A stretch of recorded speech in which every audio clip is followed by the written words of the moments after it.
Good morning. Good morning. Happy Sunday. Yes, happy Sunday. Or whatever day it is, but it's a Sunday for us today as we're smoking this cigar. Happy day. And welcome to... Oh, happy day. Oh, Jesus Christ.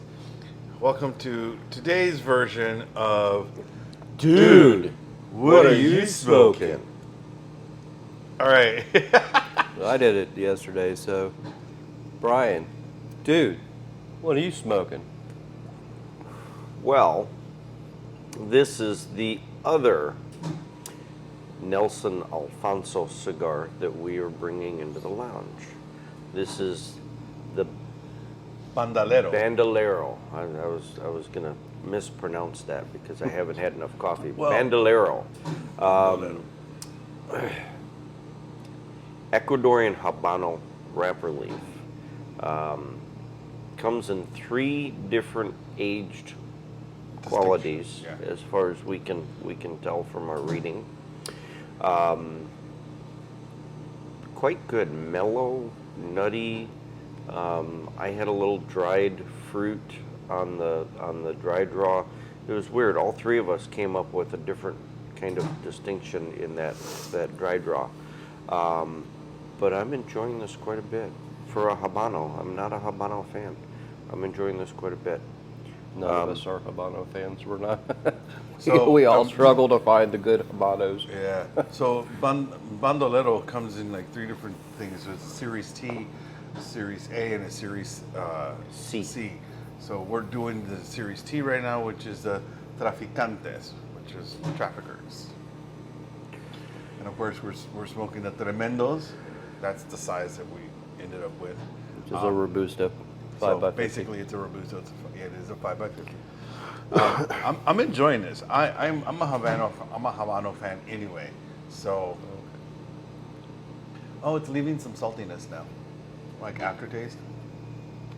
I mean, it could have been my coffee, but I don't think there's no salt in my coffee. I was gonna say. There's no salt in my coffee, but That's I don't know. the I'm getting some coffee. saltiness. I'm getting saltiness. But anyway, What was your dry draw like? what did I say? Nutty. It was walnutty.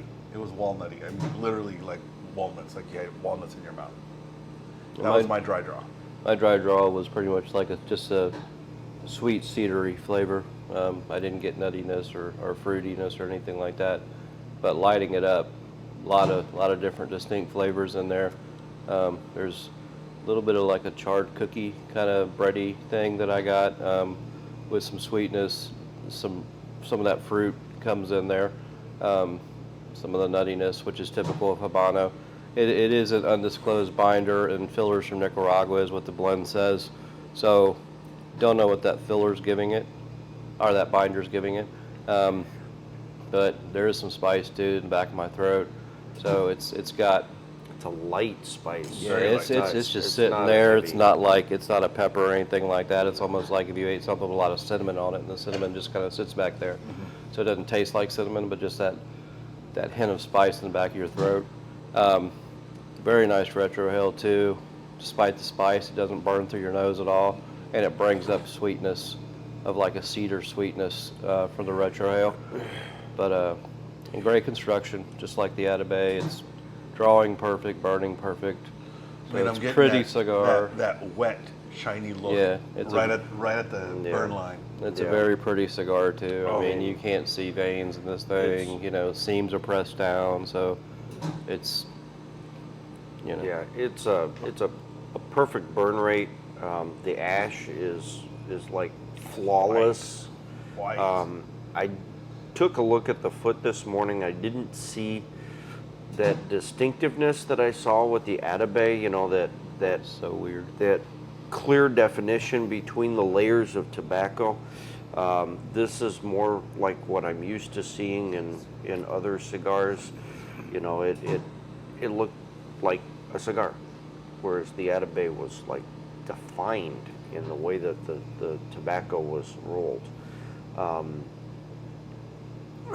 There's a smoothness in this blend that is reminiscent to me of creaminess without being creamy, woodsy without being very woodsy.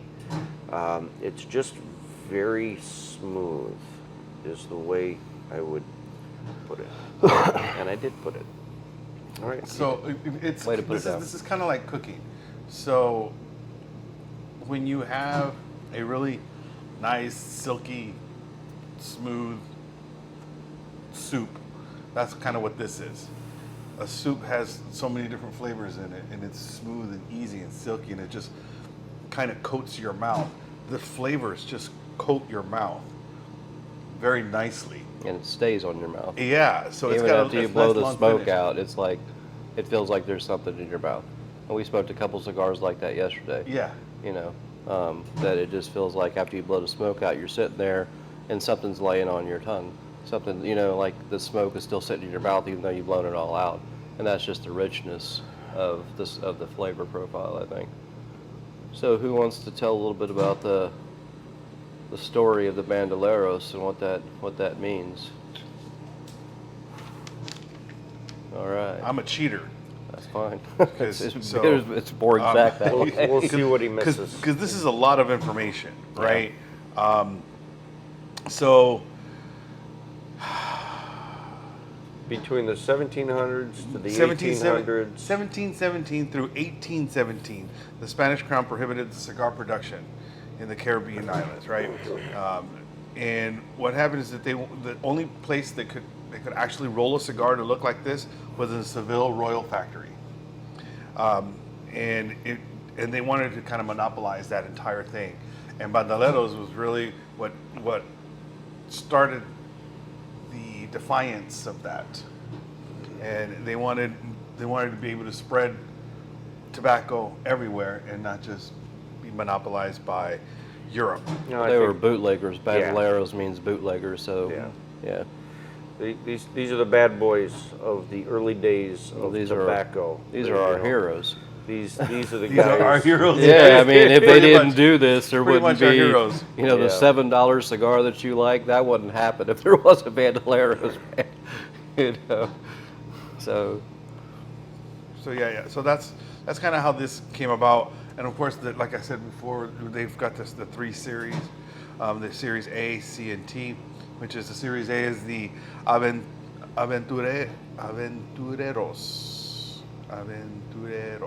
The adventurers. The adventurers, of course. The clandestinos. that's fine. Clandestine. And then, of course, the traficantes, which are the traffickers. So I love the story. I love the idea of this, and it lives up. The flavor in the cigar really lives up to the story. Excuse me. Bless you. Brian's got allergies this Pleasure. morning. Yeah, the rain this morning is just kicking me. It knocked off the pollen, I It's the guess. same thing as the traffickers, the bootleggers for prohibition during alcohol. I mean, think of all the bourbons and scotches you like now. If people didn't keep that going during prohibition, I mean, you know, the idea of having what you have now is, you know, who knows what we would have now if we'd have anything. So doing this with tobacco, even though, because it was actually kept out of the American colonies as well. So yeah, I mean, it's a pretty big deal. It's a pretty, you know, small story, but a really big deal. I was thinking they should make a movie about it, but nobody would produce a movie about tobacco because it's so taboo to actually do something about tobacco. Oh yeah, it's like It's it's Yeah. fucking gorgeous. I don't want to Perfect. tap my ash. I thought about tapping it earlier, and I'm like, no, I'm just going to let it go because perfect. that's I like am so firm. going to be an ash hole and just let it Yeah. fall off my cigar when it falls off. Yep. Just saying. But anyway, still this plethora of flavors in my mouth with the nuttiness and the creaminess and that slight woodsiness. It's like all of it together. They're like all over. Yeah. I'm telling you, it's like a soup. I think I'm a little further Yeah, than the 'cause two you're of you. hotboxing Yeah, it. you are. Well, it's the same it's- thing we did yesterday with the Atabay. It does feel like it's smoking a little quick. Maybe it is me, but I think I've hit a transition also. So the flavors are changing a little bit. Getting a little bit more of a woodsiness in there. Quite tasty. Yeah, I started picking up like the walnut flavor that you were getting on the dry draw. I started picking up that walnut flavor because it was nutty, but it was just like Habano can just have a nutty flavor that it's hard to distinct what kind of nuttiness it is. It's not like, oh, that's a peanut or something like that, but this tastes like a walnut. I mean, if you've had walnuts like in just like the Christmas things that you got to break the shell break the open shell and eat open. it, yeah, it tastes like that. It's like that fatty kind of walnut thing. And that oil, because there's Yeah, so many oils in and that. yeah, that lends to the whole experience that you're feeling on your mouth, that kind of fattiness on that nuttiness. So All right. Bink. you're not smoking that fast. You got a little cone, but not smoking too fast. No. He's like that. There's not really any cone on there. Well, Okay. I think that's pretty good. yeah, I We don't. can have a short video today. I mean, I will say that we did notice that the video we did on the Atabay, we talked about it being a $35 cigar. Right. This is not. The same company, Selected Tobacco, Nelson Alfonso, everything that we said about the Atabay, this is not a $35 cigar. This Yeah. one is what they would consider their more budget-friendly cigar. So this cigar this was is $15.55. $15.55 This for a specific one that we're Robusto. smoking. So yeah, that may still seem like, well, that's up there, but for the quality you're getting, this has the same quality of Atabay in terms of the Yeah. experience. It I doesn't have the mean- same flavors, but the smoothness, the construction, the draw, the amount of flavor that you have, it's all the same. So I mean, for the quality, $15.50 or whatever is excellent price. And I would say it's worth the price. There are other $15 cigars that are also complex and beautiful for a variety of reasons. I would put this right in there with some of those. Well, I mean, here's a perfect example of it, just real quick, is we all smoked that Atabay yesterday, then we all went to something else. And all of us commented on the difference, and I won't say what we smoked, because those were good cigars that we smoked, except for him.